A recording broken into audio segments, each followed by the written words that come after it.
하나님 말씀을 나눌 때에 끝까지 인내하라라는 제목으로 하나님 말씀을 나누겠습니다. 금요 중보기도에 나오시는 여러분들께서는 7월 26일 설교와 이어집니다.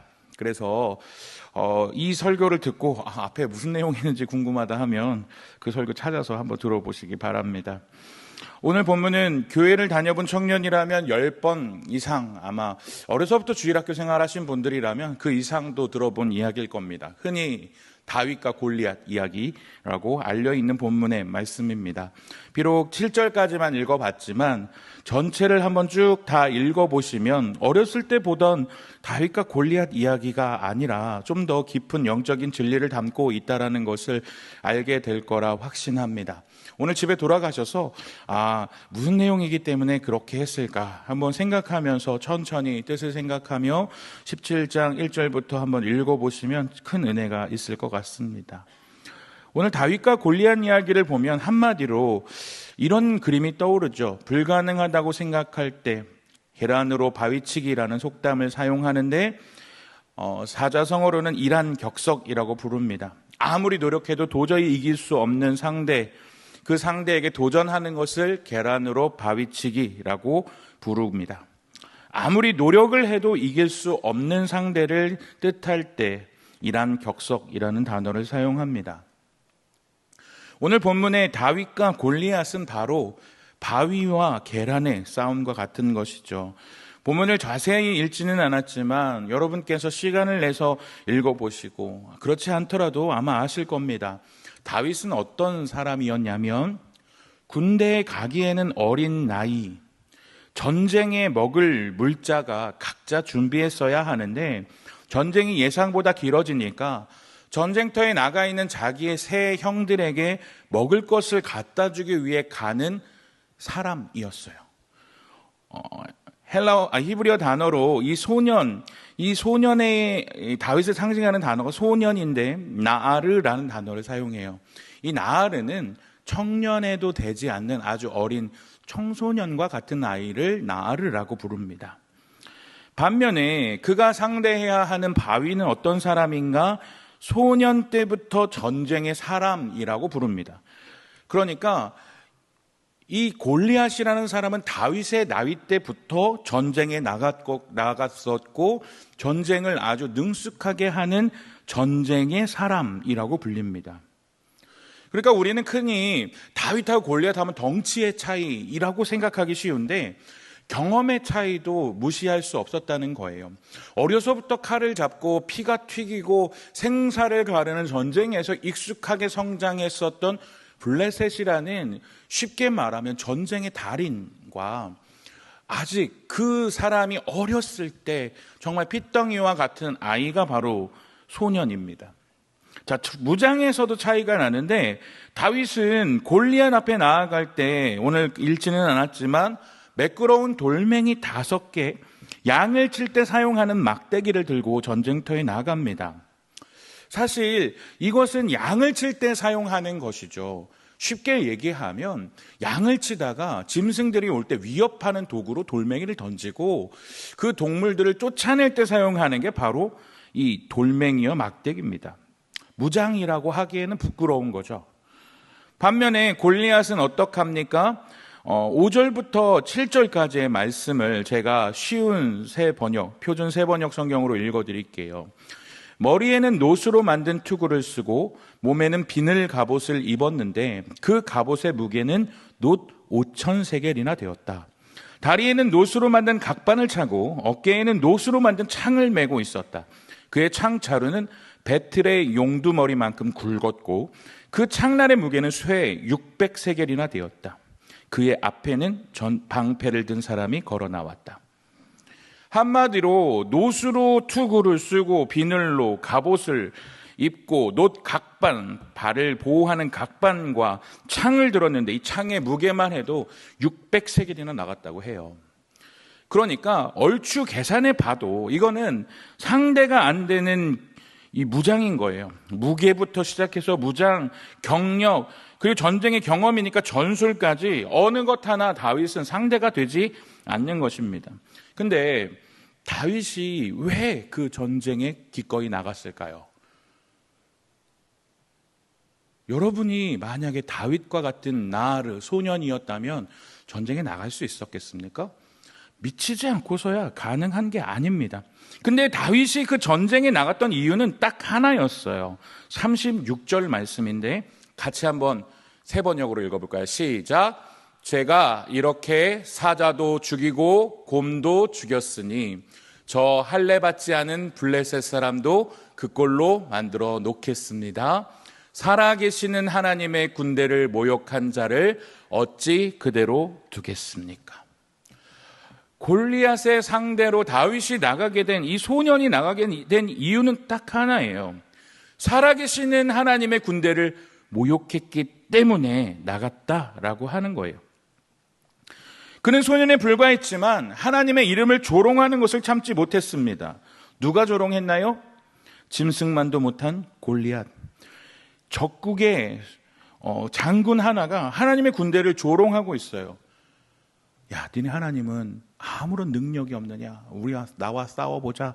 이렇게 조롱하고 있었다는 겁니다. 며칠간이요? 무려 40일간.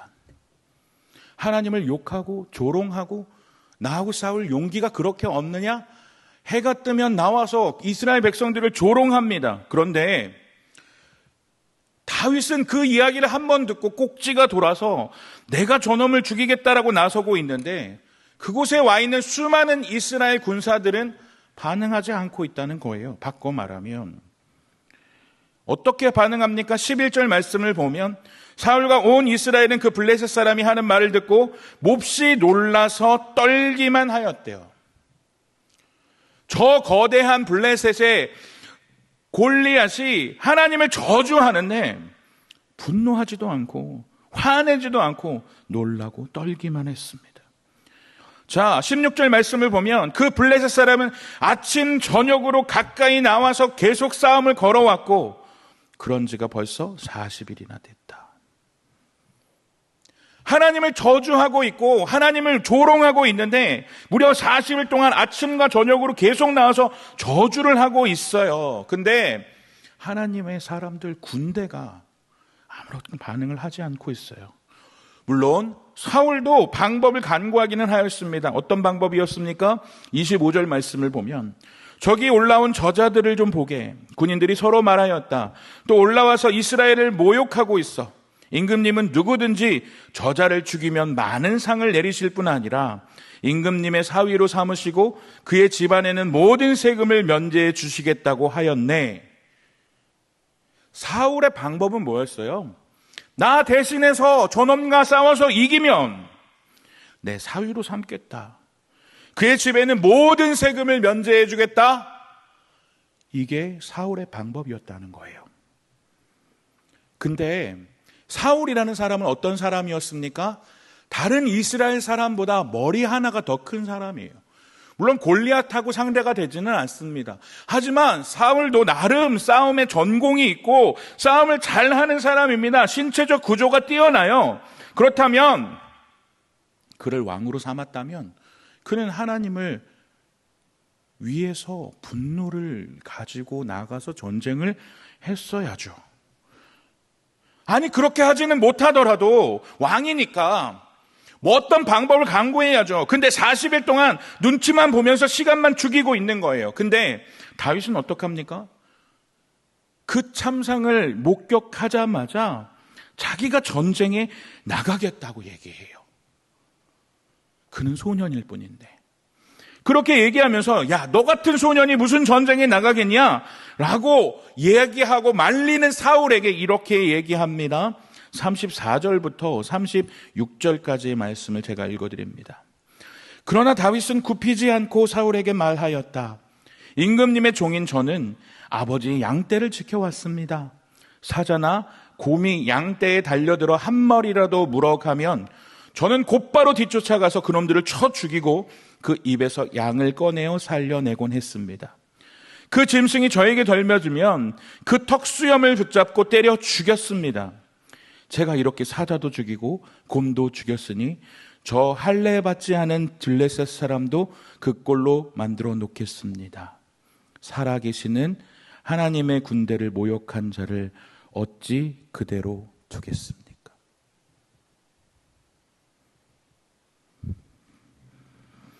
다윗은 싸움이라는 것은 하나님께 달려있다는 것을 알았어요. 그렇기 때문에 그는 칼도 없고 방패도 없고 갑옷이 없어도 됩니다.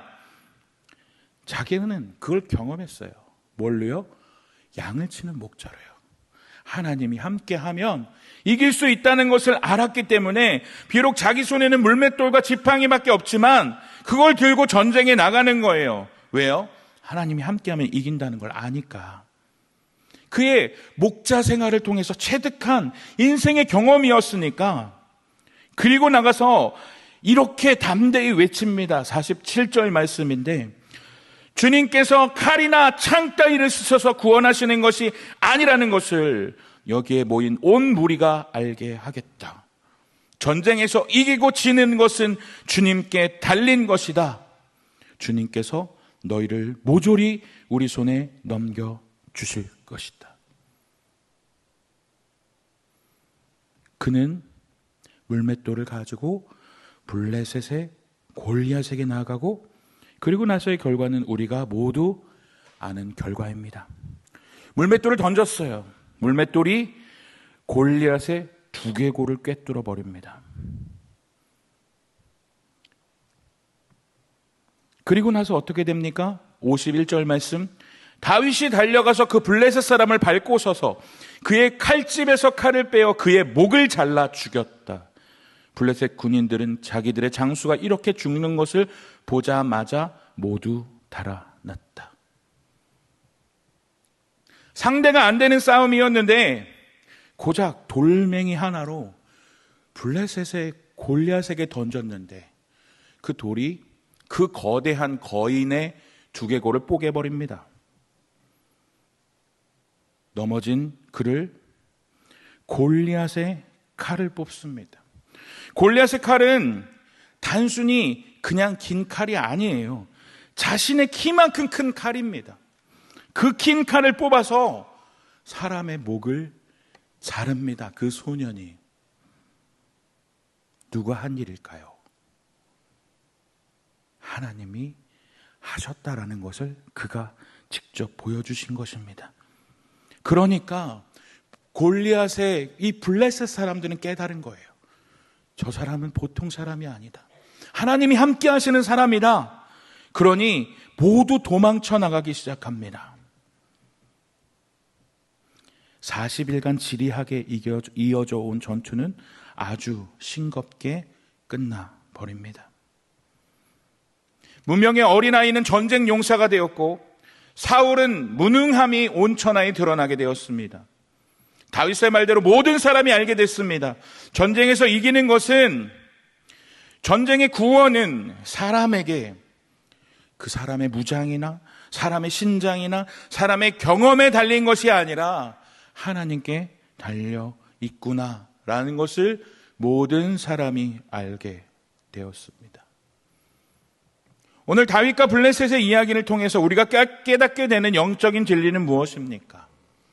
우리도 인생에 우리의 힘으로는 상대할 수 없는 거대한 골리앗을 만납니다.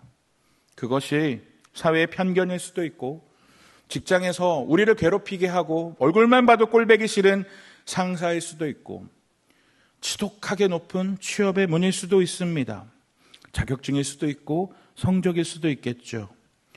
그리스도인으로서 세상이라는 높은 벽을 만날 때 그것이 우리의 골리앗이 될 수 있습니다. 제가 대학을 다니다가 휴학을 하면서 회사를 다닌 적이 있어요. 그 회사는 소위 기독교 기업이라는 곳이었어요. 월요일 날에는 다 같이 온 직원들이 모여서 하나님한테 예배를 드리고, 그 회사에 다니는 사람들은 전부 기독교인들만 있었습니다. 사장님은 강북의 한강이 보이는 대형 교회에 다니시고 소위 성공한 크리스찬이자 권사님이었습니다. 저는 기대를 했어요. 여긴 기독교 기업이니까, 또 기독교인들만 있으니까 어떻게 기독교인으로 세상에 살아가는 것을 볼 수 있겠구나 기대하는 마음으로 다니게 됐고, 1년 반 정도 회사를 다니면서 깨닫게 된 것이 있습니다. 세상과 다르지 않더라고요. 오히려 기독교 기업이 기독교 기업이 아니었으면 좋겠다라는 생각을 했어요. 일주일에 한 번 체프를 드릴 때는 그 누구보다도 거룩하게 말했지만 체프를 끝나고 나서 영업하는 방식, 직장 상사가 부하 직원에 대하는 방식, 일하는 거래처 또 상대하는 하청업체를 대하는 방식은 기독교 기업이 아니었습니다. 세상보다 더 세속적인 기업이었습니다. 그분이 처음 회사를 만들고 운영할 때 꿈꾸던 회사는 이런 것이 아닐 텐데 기독교 이 기업이라는 이름을 갖고 있는 것이 참 부끄럽다라는 생각을 했습니다. 기독교인으로 세상을 살아가다 보면 우리는 많은 골리앗들을 만납니다. 거대한 골리앗도 있지만 작고 우리가 넘어가기에는 조금 어려운 허들과 같은 골리앗들도 만나죠. 우리는 그 골리앗들을 어떻게 대하십니까? 사울과 같이 외면하시지 않습니까? 내가 다음에 이스라엘의 명문을 건 것처럼 거대한 그런 기회가 생기면 나도 다윗처럼 전쟁의 승패는 하나님께 달려있노라 말하면서 그때는 내가 잘할 거다 라고 말하면서 그 골리앗들을 애써 외면하고 있지는 않습니까? 그런데 말입니다. 다윗이 골리앗을 이긴 것은 자신의 삶의 현장에서 묵묵히 하나님을 의지하면서 자신의 삶의 작은 골리앗들을 이겼던 경험들이 하나하나 쌓여 있었기 때문이라는 것을 잊지 마시기 바랍니다. 다시 한번 34절부터 37절까지의 말씀을 제가 읽어드립니다. 그러나 다윗은 굽히지 않고 사울에게 말하였다. 임금님의 종인 저는 아버지의 양떼를 지켜왔습니다. 사자나 곰이 양떼를 달려들어 한 마리라도 물어가면 저는 곧바로 뒤쫓아가서 그놈을 쳐 죽이고 그 입에서 양을 꺼내어 살려내곤 하였습니다. 그 짐승이 저에게 덤비면 그 턱수염을 붙잡고 때려 죽였습니다. 제가 이렇게 사자도 죽이고 곰도 죽였으니 저 할례 받지 않은 블레셋 사람도 그 꼴로 만들어 놓겠습니다. 살아계시는 하나님의 군대를 모욕한 자를 어찌 그대로 두겠습니까? 다윗은 말을 계속하였다. 사자의 발톱이나 곰의 발톱에서 저를 살려주신 주님께서 저 블레셋 사람의 손에서도 틀림없이 저를 살려주실 것입니다. 다윗에게는 인생의 작은 골리앗, 곰이나 사자, 아니 그 전에는 일인이나 들깨 같은 거였을 수도 있겠지요. 그것들을 만날 때마다 하나님과 함께하는 그 순종의 경험, 작은 하나님의 경험, 작은 구원의 경험들이 있었습니다. 그래서 다윗은 깨닫게 되는 거죠.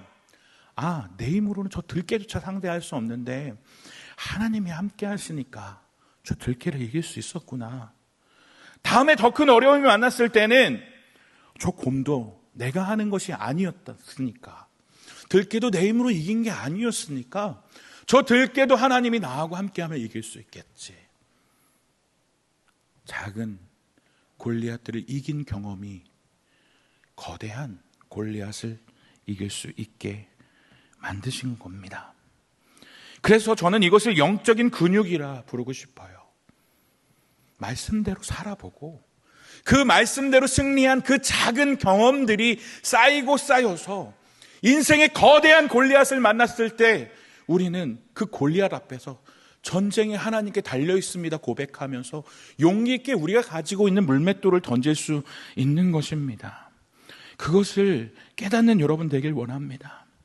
세상에는 자격증이 있고 사회에서 성공하고 좋은 기업에 취업하고 연봉을 많이 받고 재테크에 성공해야 성공했다고 말합니다. 그러나 저는 하나님과 함께하는 경험, 하나님의 말씀대로 세상 가운데서 승리했던 그 경험, 아무도 안 보는 것 같지만 하나님 말씀대로 살아서 이겼던 하나님의 임재의 경험, 그런 영적인 근육들이 하나하나 모여서 비로소 말씀 앞에 나의 믿음을 흔들고 있는 저 큰 골리앗들을 상대해서 이겨내는 것이 저는 바로 성공이라고 감히 말하고 싶습니다. 우리의 힘으로 작은 골리앗도 이길 수 없어요.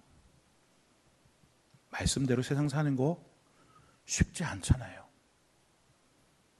그런데 그 가운데서 그럼에도 불구하고 예배 시간이 중요하구나. 시험 기간에 예배 자리를 선택하는 그 작은 인생의 경험.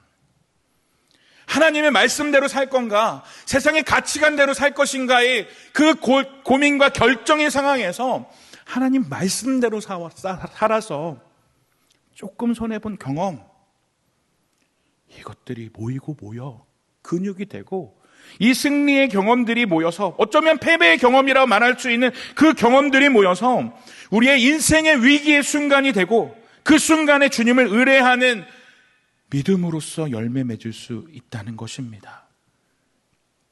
오늘 설교의 제목은 끝까지 인내하라였어요.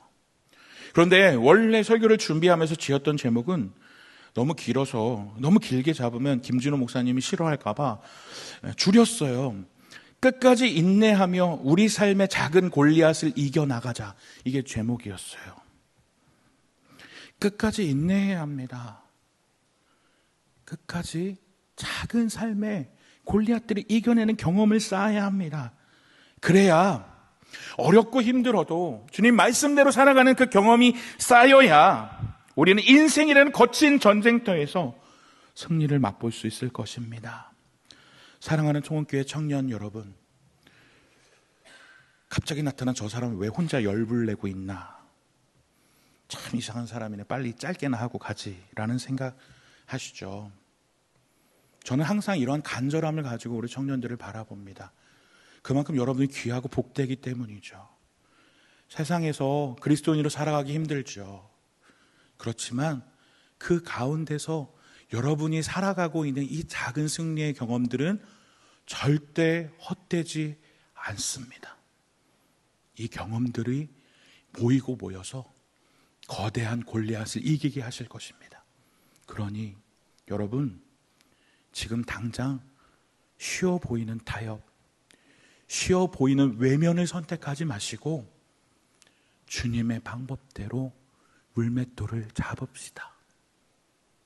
주님이 함께 하시면 전쟁은 주님께 속해 있기 때문에 그 경험들이 우리를 승리로 이끄실 것을 믿음으로 바라보십시오. 사랑하는 송원교회 청년 여러분, 이 놀라운 영적인 비밀을 깨달으시고 이번 주 한 주도 세상 가운데서 살아가실 때 여러분을 어지럽게 하는 그 골리앗들 하나하나 작지만 착실하게 이겨나가면 이 근육들이 쌓여 거대한 골리앗도 두개골을 꿰뚫어버리고 목을 잘라버리는 위대한 승리로 바꾸실 것을 저는 확신합니다.